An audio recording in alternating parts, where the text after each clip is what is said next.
छठवें अध्याय में आत्म संयम योग का वर्णन है। असंयतात्मना योगो दुष्प्राप्ति में मति वश्यात्मना तुयत्ता सत्यो वाप्तुम अपोयता।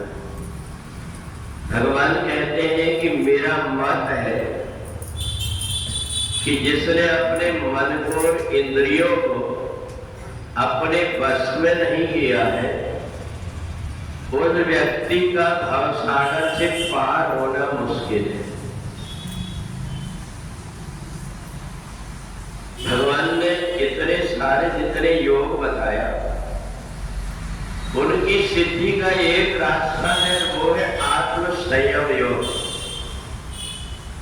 शरीर को हम इतना बेकार न कर ले कि हर आदतें फिर परेशान करने लगे। जरा सा तंबाकू खाने को नहीं मिला तो तड़पने लगे, जरा सा चाय पीने को नहीं मिला तो तड़पने लगे, जरा देर भोजन नहीं मिला तो तड़पने लगे। इसलिए हमारे ऋषियों ने संयम के लिए बताया है कि हमें सुख दुख, लाभ हानि, मान अपमान, ये सब सह करके और अपने शरीर को ऐसा बनाना है कि हर परिस्थिति में हमारा मन हमारे वश में रहे। परंतु हम दूसरों की देखा सीखी करके बहुत सी चीजें करने की सोचते तो है, परंतु उसके स्वरूप को बिगाड़ देते हैं। जब हमें ये पता लगता है कि उपवास करने में मन संयमित होता है, तो उपवास के दिन व्यक्ति भगवान के साथ में जितनी बेईमानी करता उतना किसी में नहीं करता। उपवास के दिन भी इतनी चीजें खाने की सोचता है, इससे अच्छा नहीं रहता उपवास तो ठीक था। हमने उपवास और व्रत इसलिए किया है कि हम अपने मन को संयमित करके तो देखें। रोज हम समय बेसमय कभी भी खाते रहते हैं, हम अपने आप को संयम करके तो देखें कि हम संयम में अपने मन को कर पाते कि नहीं कर पाते। दूसरे जीव जंतु को अपनी छत के ऊपर रात के 9 बजे गिन करके दाना डालो, सुबह 3 बजे तक देखो, कोई भी पक्षी खाता नहीं। इतना संयम उनको पता है कि रात्रि में भोजन नहीं करना चाहिए, पर मनुष्य दिन रात सुबह शाम बस उसको ये लगता है कि मैं क्या खाते जाऊंगा। तो इसलिए भगवान ने कहा कि जिसकी इंद्रियां और जिसका मन संयम में नहीं है, वो कितना भी प्रयत्न कर ले, परंतु उसका जन्म और मरण छूट नहीं सकता, उसको आकर के ही भुगतना पड़ेगा।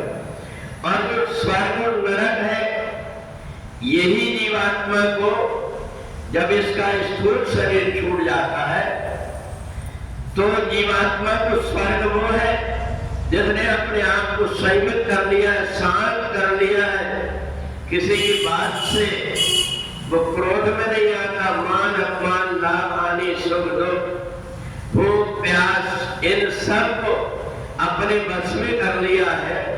वो जब व्यक्ति के प्राण छूटते हैं तो उसको ऐसा लगता है कि मैं दिव्य जगह पर आ गया, क्योंकि उसको कोई चीज के लिए तड़पता नहीं। जैसी परिस्थिति रहती है, जब वो देखता है कि मेरे आसपास सब शांत व्यक्ति है, वही वो शांत हो जाता है।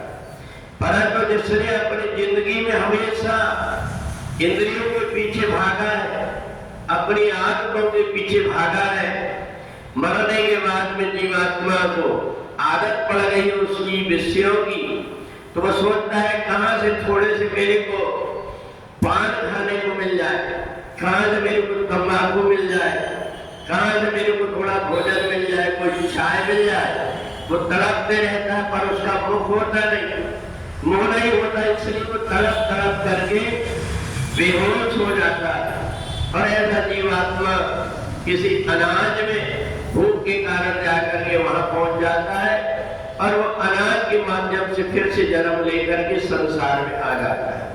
यही स्वर्ग और नरक। इसलिए अपने शरीर को जो व्यक्ति संयमित कर लेता है, जो साध लेता है, फिर उसको जन्म मरण में भुगतना नहीं पड़ता। इसलिए छठवां अध्याय भगवान ने आत्म संयम योग का बताया।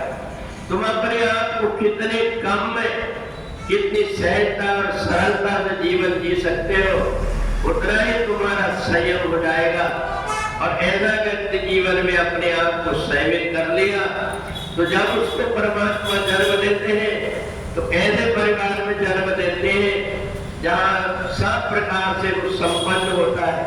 परिवार में भी प्रसन्नता होती है, धन संपत्ति से भी संपन्न होता है।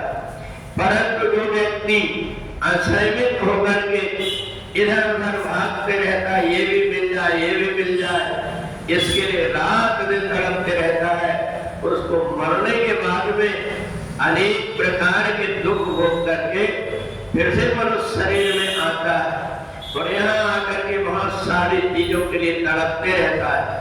दूसरों को देखता है उनके पास इतना साधन है, मेरे पास में क्यों नहीं है। तब वो परमात्मा की तरफ देख करके समझ जाता है मैंने जो कुछ पहले किया है उसी का फल मेरे को मिल रहा है, दूसरे ने जो कुछ किया उसका फल उसको मिल रहा है। तो इसलिए भगवान कहते हैं कि मेरा मत है कि जिसका मन और इंद्रियां शरीर रहते हुए बस में नहीं हो पाए उसका जन्म मरण से छुटकारा नहीं हो पाता। इसलिए जितने भी प्रकार के योग साधन है वो सब व्रत करके और अपने आप को संतुलित करने के लिए है। ऐसा नहीं कि व्रत का माध्यम हो और अपनी इंद्रियों को और ज्यादा विचलित कर ले। इसलिए जितना सामर्थ्य है उतना अपने आप को जो संयम में रख लेता है उतना ही वो जन्म और मरण के चक्कर से छूट जाता है। पूरे वृंदावन बिहारी लाल